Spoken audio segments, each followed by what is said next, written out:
Hi guys, Stu here with a new video, and again some class PvP tuning for next week, and it might be like followed up with even more changes. I think they are like trying to balance the game a bit more. Still no rogue changes, so outlaw rogue still going to be D tier, but we have some frost decay changes. So fix an issue that caused Pillar of Frost stacking strength to not be properly reduced in PvP combat, so it will be even more reduced than what it is. So your burst is going to be lower. If they think that's going to propel them to any other tier, I think with that change is going to be pretty underwhelming. We have Frost Strike damage is now increased by 67% instead of 45%. So that's actually a good change, and I wonder if you can actually build your damage around Frost Strike at one point. I still think like Pillar Frost is still so important, but I guess if they augment the actual consistent damage, I think it could be still something interesting, but we'll have to see. Obliterate damage is now increased by 20% instead of 15, so it's a 5% increase. And you also have on top of that an increase by 75% when killing machine is not active in PvP combat.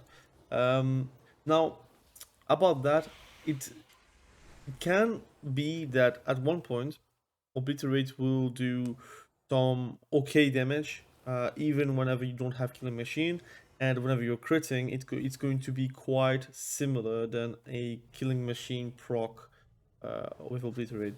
Now, you can like calculations are very hard to make with that because I tested multiple times again with Frost Mage or Frost Decay. Your Obliterate is now hitting for a respectable amount, but it is not really an arms warrior, right? You're not going to do a more strike and it's going to stick. Obliterate without killing machine, without really like Pillar of Frost, it's not really damage that actually sticks.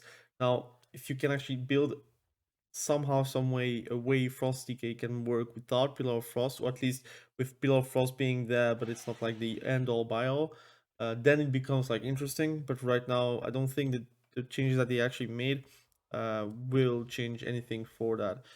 It really depends on how much damage it actually provides without killing machine procs and without the Pillar of Frosts.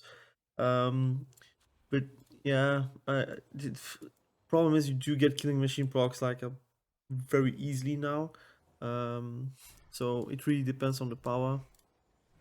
And a lot of the budget of the power is actually going to Pillar of Frost and the strength stacking and actually doing a lot of damage with that. So we'll have to see how much damage Frost Strike actually adds up, and also the Obliterate as well. But I personally think it's going to be an overall buff, but again, it depends on the actual reduced strength stacking from Pillar Frost. So we'll have to test. I think, in my opinion, the tier doesn't really change for Frost decays.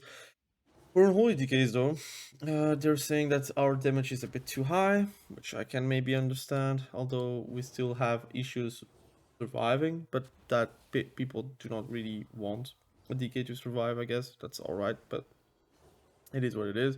So they're hitting on Festermite, which I think, again, they still make the same mistakes where they're nerfing something that was actually completely fine in season 1, and they are not like trying to adjust the buffs that they made previous patch. So in my opinion, if like unholy decay, the damage is actually a problem, you would actually hit like, let's say, Death Coral or Clawing Shadows or um festering wounds. Like, for example, now they nerfed it for 20%. Like they should have like touched something else, but I guess we'll see. I think it's a bit of a shame, but it kind of actually makes us maybe play other builds, which is maybe fine. But I do like Festermite, so we'll have to see if it's pushing us to another build or not. Personally, I think I still play with Festermite because of Unholy Assault, but if there is a build like other build available to it without Festermite, then we might maybe talk about like a different build in the next video, for example. But a nerf to 20% for Festering Wounds. So if my Festering Wounds again does between 30k and I would say 50k, depending if you have the buffs or not. I would say 20% of that would be again, it's 20% of the increase, so it's going to be pretty noticeable, but it's not like going to be the end of the world. So I think it's going to be still fine. I think unholy decay, the damage is still going to be quite nice, especially for death coils. And clawing shadow is untouched, which is actually hitting for a lot. And then you have like first in wounds. Actually, the nerf is going to affect apocalypse way more than, let's say, just doing clawing shadows and get those wounds proc. It's probably going to just affect the whole burst around the apocalypse whenever you're going to do that. It's going to be 20% like reduced from the 250% over like 4 wound procs. So again, it's going to be quite noticeable for your apocalypse.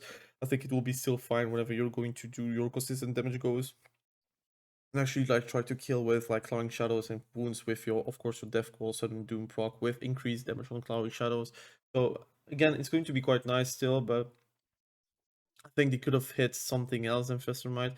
It's also like super dramatic every time, like 50% effective. They can like start with a 75% or like a 80% and go from there. But like they have to axe an ability from the get go. While it was fine in season one, now it has to be axed. So it's a bit of a shame, but it is what it is. But please do fix your like dummies. Like your PvP dummies are literally worthless. I was about to make a video about like Blaze Storm for Arms Warriors. Whenever you're blaze storming the dummy, it doesn't apply the increased damage, but if you're doing it on player, it does. So why is it a dummy, like a PvP dummy? It could be anything else. But anyways, Windwalker getting nerfed on the Rising Sun kick damage by 9%. It's a substantial nerf.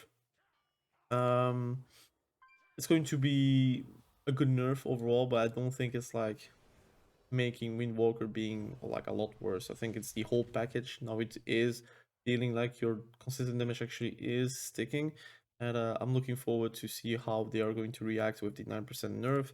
I think it's going to be still fine. And there is a big buff to Rampage being increased by 15% in PvP combat for Fury Warriors. Is it going to change? Is it going to be enough? I guess it's going to be quite nice to play without annihilation, because annihilation actually nerfs the slaughtering strikes procs that you get in the stacking effect. But if you're playing without it and you're doing crushing blows and onslaught to get those slaughtering strikes, like buff and stacks, you can do some big juicy rampages. I think 15% increased damage for that is going to be quite noticeable.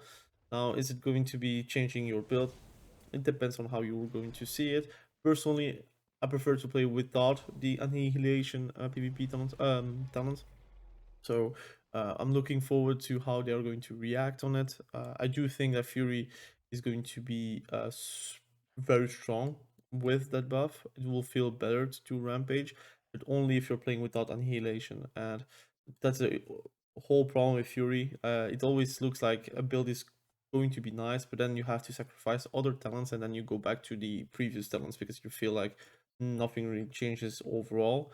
Arms has also a similar problem, but to be honest, I think it's because they nerfed a lot of modifiers on the talent tree that really realistically that there is nothing you can take that will have like a gameplay altering change. While Fury Warriors have actually gameplay altering spec changes that they can do, but it doesn't seem like it's a win whenever you're going to do that. So it's very hard to actually have like that different builds work in PvP. But anyways, overall small patch, but it might be that Monday there will be even more changes. We'll see. But if there are new changes, I will for sure send you guys a video so you can actually know the changes that are going to be up for next week. Again, thank you for watching this video. Really appreciate you. Be sure to subscribe to the channel if you haven't done that yet, and we will catch you very soon in the next video. Have a great day.